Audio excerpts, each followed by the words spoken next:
Salut à tous, on se retrouve pour un nouveau tutoriel sous Scratch. Donc aujourd'hui on va voir les costumes.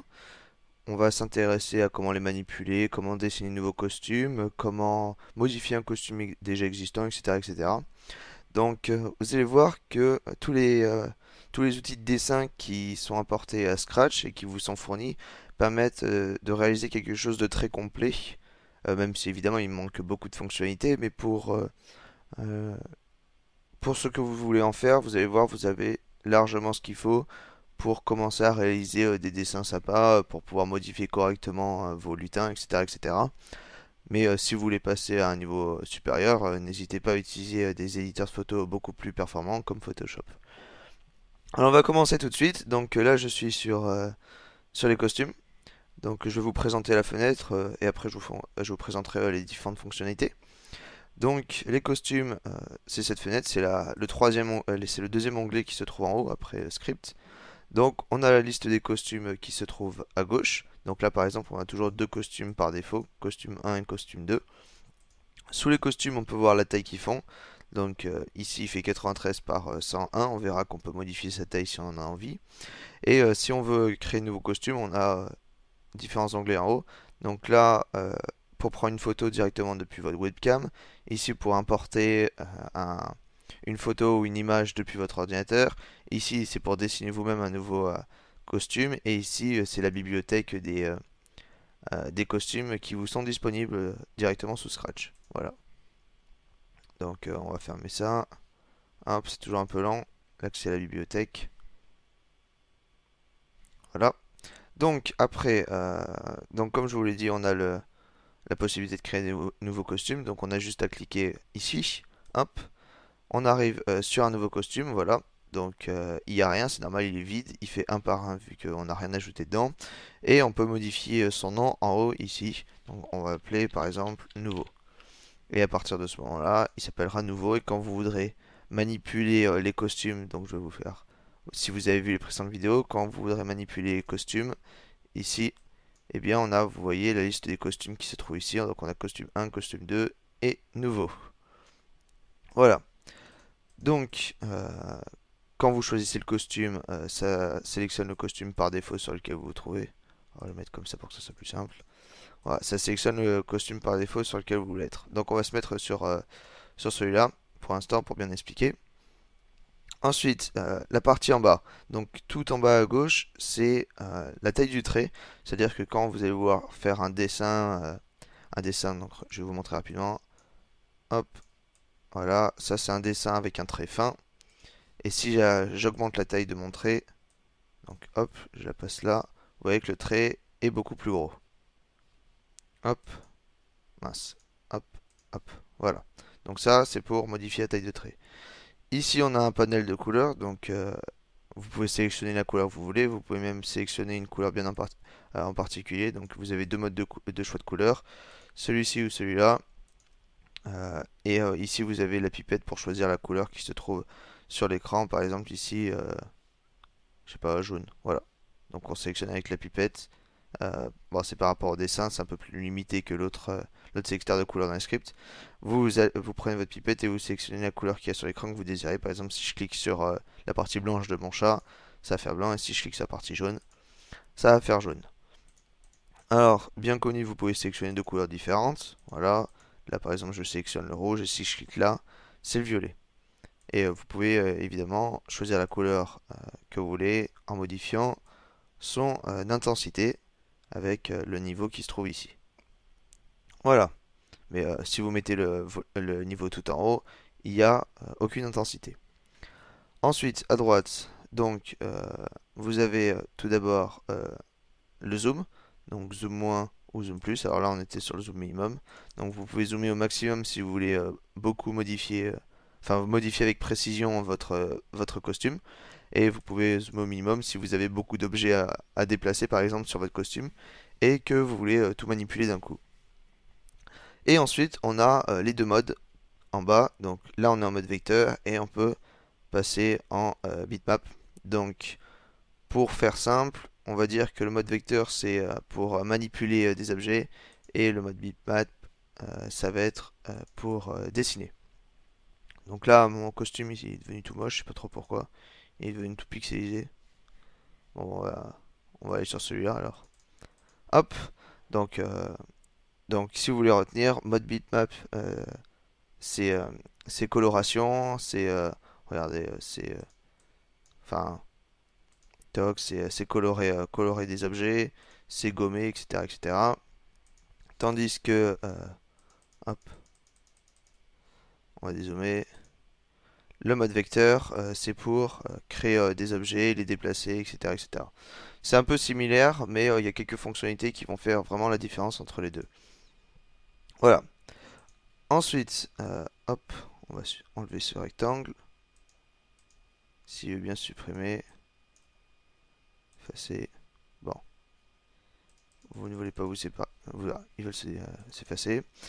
Ensuite, la partie du haut, donc je vous ai déjà expliqué à quoi correspondait ici. Costume, c'est pour changer le nom du costume. Ici, on a les flèches avant ou après, donc revenir à l'état juste avant, voilà, rétablir ce qu'on faisait avant, c'était le rectangle, et annuler ce qu'on vient de faire. Effacer, ça va effacer tout ce qu'on a fait à l'écran. Importer, c'est pour importer des photos sur votre ordinateur directement sur ce costume-là. Donc ça a une différence par rapport à ici, parce que ici, si je clique sur importer, ça va importer un nouveau costume, tandis que si je clique sur ce importer là, ça va importer quelque chose de nouveau sur le costume présent. Par exemple, donc si je veux ajouter quelque chose sur le modèle présent que je fais sur ajouter, ça va aller dans la bibliothèque de Scratch, je vais sélectionner la pomme, et si je fais OK, mince, si je fais à l'envers, voilà. Et si je sélectionne la pomme, voilà, c'est sur le costume présent, tandis que si je vais ici, voilà, ici, hop, et que je sélectionne la pomme, ça va ajouter un nouveau costume. Donc vous voyez la petite différence avec ces boutons-là et ces boutons-là. En haut à droite, on a des... alors je vais supprimer ça. En haut à droite, on a quelques boutons très intéressants. Donc ici, on a le retournement, donc qui vous permet de choisir dans quelle direction vous voulez votre costume. Donc ça va retourner absolument tous les objets qui se trouvent sur l'écran. Donc si je reprends une pomme, hop, que ma pomme, alors je la mets là et je fais retourner. Ah oui, il faut que je retourne tout. Voilà, ça va tout me retourner. Si vous sélectionnez vos objets un par un, ça va retourner que l'objet en question. Ensuite, un autre retournement, celui-ci c'est vertical, l'autre c'est horizontal. Et ensuite, on a un dernier outil qui est extrêmement intéressant. Ça permet de définir le centre du costume, c'est-à-dire le point X, Y qui va se déplacer sur votre costume. Donc par exemple, si je choisis que ici c'est le centre, voilà. Donc à partir de ce moment-là, le centre enfin ça sera par là, là. Enfin ça sera à l'endroit où j'ai mis mon point, le centre du costume. Donc là par exemple, le centre de mon costume, c'est le nez de mon chat. Et si par exemple je veux que ça soit par exemple le bout de la pomme, hop je clique là et à partir de maintenant, le centre de mon costume, c'est le bout de ma pomme. C'est-à-dire que toutes les coordonnées x, y, tous les déplacements vont se faire à partir de ce point-là. Et le costume se déplacera en fonction de ce point-là.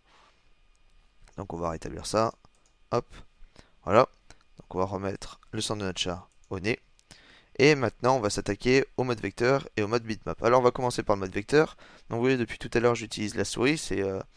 Donc comme c'est écrit le bouton sélectionner, je choisis ce que je veux déplacer.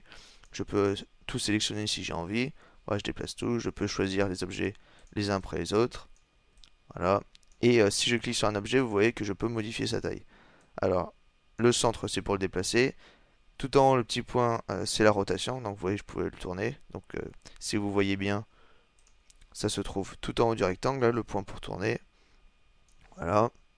Et pour agrandir, bah, vous avez sur le côté les points comme vous le voulez. Vous pouvez élargir votre pomme, la rapetisser, etc., etc. Ensuite, on a ce bouton-là, redessiner. Alors c'est un bouton un peu particulier, donc là il va falloir bien zoomer pour que je vous montre les particularités de cet outil. Donc regardez, je vais sélectionner, alors je suis dans le mode redessiner, je vais sélectionner une partie, donc par exemple l'œil de ce chat, toc, et vous voyez il y a des points qui sont apparus, et si je déplace ces points, vous voyez que ça va déplacer l'objet que j'ai sélectionné suivant le déplacement que je fais avec les points. Donc, par exemple là, mon chat il a plus de tête, Et je peux sélectionner toutes les formes que je veux. Donc là, vous voyez, j'ai sélectionné un coin particulier. Donc là, c'est les arêtes du chat. Ça va sélectionner toutes les arêtes de la tête et je peux les modifier comme j'en ai envie. Donc là, on est en train de créer un chat complètement déformé. Hop, voilà. Donc ça, c'est l'outil redessiner. Vous pouvez toujours l'appliquer sur tous les objets de votre costume. Hop, donc ça, on va le supprimer. Voilà. Et là, par exemple, j'ai une pomme vide. Mais c'est pas bien grave. Parce qu'on va utiliser la pomme vide. Ensuite, on a un crayon. Donc un crayon, c'est pas compliqué. Ça va prendre la couleur que vous avez choisie. Donc là, par exemple, prendre rouge. Ça va prendre le trait actuel. Hop. Et ça va dessiner en suivant le curseur de votre souris jusqu'à que vous relevez le clic gauche de votre souris. Hop. Donc ça fait le trait. Et voilà. Donc ça, c'est très simple. Ensuite, la ligne, donc ça va prendre la couleur par défaut, toujours le trait, mais ça va faire une ligne droite. Il faut que je le sélectionne, c'est mieux. Hop, voilà, il faut que je le sélectionne. Et vous voyez, ça fait pas des traits approximatifs, et jusqu'à que je relève le trait, jusqu'à que je relève le clic de ma souris, ça va faire un trait. Hop. Ensuite, on a la création d'un rectangle. Donc regardez, donc ça va prendre la couleur par défaut. Donc ici, soit en bas, je choisis le contour rouge, je choisis le plein rouge. Donc on va prendre le contour rouge pour l'exemple. Donc le contour rouge, je vais créer un rectangle comme j'en ai envie. Hop. Et, euh, et là j'ai un rectangle. Donc vous voyez, j'ai créé un rectangle en choisissant la proportion que je voulais, en déplaçant ma souris et en choisissant le centre. Hop, on va le supprimer. J'appuie sur Supr à chaque fois, hein, je ne fais pas effacer. Et là j'ai créé... Ah mince. J'ai créé un rectangle que je peux modifier en allant sur la souris. Donc je sélectionne le rectangle. Et je peux l'agrandir, le tourner comme j'en ai envie, en faire un cadre un peu spécial, etc., etc. Là, je vous laisse choisir comme vous voulez. Ensuite, on a les ovales, donc c'est pas des cercles, vu que vous voyez, je peux faire un œuf si j'en ai envie, je peux faire quelque chose d'extrêmement plat, et je peux créer un rond à peu près approximatif comme ceci. Donc là, j'ai à peu près un rond, et, euh, et je peux modifier sa couleur. Donc on verra comment on modifie la couleur en bitmap. Donc toujours avec le cercle, je peux modifier sa structure en l'agrandissant, en rapetissant. Bon, la rotation, hein, ça marche quand c'est un ovale et que ça se voit bien. Voilà, etc., etc. On va supprimer cet objet qui ne sert à rien pour l'instant. Après euh, les cercles, on a le texte. Donc on peut ajouter du texte si on en a envie sur notre costume. Donc on va sur l'onglet texte. Hop. Alors vous avez peut-être pas vu ce qui s'est passé. J'ai cliqué sur texte et je sélectionne une zone dans laquelle je vais écrire mon texte en faisant un simple clic. Hop. Et, euh, et alors, ici, on a plusieurs polices disponibles pour notre texte qui sont sélectionnés en bas à gauche. Donc on a ces polices là. On va par exemple sélectionner la police Gloria, pardon. Et on va dire par exemple texte. Donc par exemple j'écris texte. Donc là on a un texte qui apparaît. Et pour modifier la taille de la police, donc on peut pas. Si on veut souligner, il faut faire un trait en dessous. Mais pour modifier la taille de la police, vous allez sur votre souris, vous sélectionnez votre texte et soit vous l'agrandissez ou vous le rapetissez comme ceci, qui vient tout petit ou très gros, comme vous en avez envie. Voilà. Donc là, on a un texte. Hop. Ensuite, on a colorié une forme, donc c'est-à-dire euh, qu'on va sélectionner une zone et la couleur qui est sélectionnée ici, hop, va remplir toute la zone où il y a des contours. Donc là, par exemple, si je sélectionne, enfin, si je me déplace ici, ça va colorier tout l'intérieur du carré. Si je vais ici, ça va colorier tout l'intérieur du texte, parce qu'on est dans la zone texte à cause du grand rectangle. Et si on veut colorier notre chat qui se trouve en dessous, il va falloir que je me déplace, que je passe mon chat un peu à côté, que je le colorie séparément, que je le replace à l'intérieur de mon carré. Et par exemple, si vous voyez que je place mon pot de peinture à l'intérieur du carré, bah, ça remplit tout le carré. On va revenir avant, sinon on voit rien. Ensuite, on a dupliquer qui va nous permettre de dupliquer une forme. Donc par exemple, si je veux dupliquer, est-ce que je peux sélectionner ma pomme? Voilà, si je veux dupliquer ma pomme, j'ai juste à faire un simple clic dessus. Et voilà, on a un nouvel objet qu'on peut déplacer et modifier comme on a envie. Et cet objet peut être à son tour dupliquer, vous pouvez en faire ce que vous voulez, même modifier sa structure si vous en avez envie. Voilà. Ensuite, donc là c'est pour l'objet dupliqué. Ensuite on a ces deux objets qui nous permettent, donc vous voyez, de mettre en avant ou de mettre à l'arrière un objet. Donc par exemple, regardez, on va sélectionner, il faut sélectionner et le descendre d'un plan. Donc là j'envoie à l'arrière-plan mon carré. Et maintenant je peux colorier mon chat sans avoir à le déplacer. Qu'est-ce que j'ai fait? Je suis allé sur l'outil sélection qui se trouve tout en haut. J'ai sélectionné mon rectangle, comme ceci. Et j'ai cliqué sur recueillir plusieurs fois d'arrière-plan jusqu'à qu'il se trouve vraiment très loin derrière les formes. Donc vous voyez par exemple, maintenant la pomme elle passe par-dessus le carré. Comme le texte, on voit, si je zoome, on voit que le texte passe dessus le carré, comme la pomme qui passe, voilà, hop, pardon, qui passe à peine au-dessus du contour de notre carré. Donc ça permet de placer les objets suivant les plans et ainsi de pouvoir plus facilement les modifier. Donc vous voyez que là par exemple j'ai passé en arrière mon carré et à présent je peux colorier mon chat sans problème. Et si je sélectionne l'arrière, ça va colorier que l'intérieur de mon carré, mais pas mon chat puisqu'il se trouve à l'arrière, tout devant. Donc il se trouve le plan au moins euh, devant mon chat. Voilà, donc on arrive à tous les outils du mode vecteur, vous voyez qu'ils sont assez complets. On va passer à l'objet convertir en bitmap. Hop, et maintenant on va pouvoir modifier directement mon chat. Alors ça s'est retrouvé encore pixelisé, je sais pas pourquoi ça se pixelise comme ça. Il doit y avoir un petit problème. Maintenant donc vous voyez maintenant on n'a plus une souris, on a un pinceau qui s'affiche à l'écran. Hop, et on va pouvoir utiliser le bitmap pour pouvoir dessiner ce qu'on voit à l'écran. Donc le pinceau, faire des coups de pinceau. Hop, annuler. La ligne, créer une ligne de la couleur qu'on désire. Le rectangle, créer un rectangle avec les contours que l'on veut. Donc vous avez vu. Hop, j'ai sélectionné par exemple, maintenant je vais sélectionner l'intérieur. Voilà, c'est couleur rose. Ici, c'est toujours un ovale, donc là c'est un ovale plein. Et si j'en ai envie, je peux faire juste le contour de l'ovale. Ensuite, toujours un sélecteur de texte, donc on sélectionne la zone que l'on veut. Hop, on peut écrire du texte quand on en a envie. Hop, on va dézoomer. Un pot de peinture toujours pour remplir de la couleur que l'on veut. Alors, vous avez vu que vous avez plusieurs nuances pour votre pot de peinture. Donc, on va mettre par exemple cette couleur. On va sélectionner cette forme. Voilà, et ça remplit de la couleur que l'on voulait avec les nuances l'intérieur de notre forme. Donc, la nuance que j'ai choisie, c'est par rapport aux deux couleurs qui se trouvent ici sur mon panel. Donc par exemple, si je peux mettre la couleur dominante violet, voilà, et ça fera une nuance entre le rose et le violet.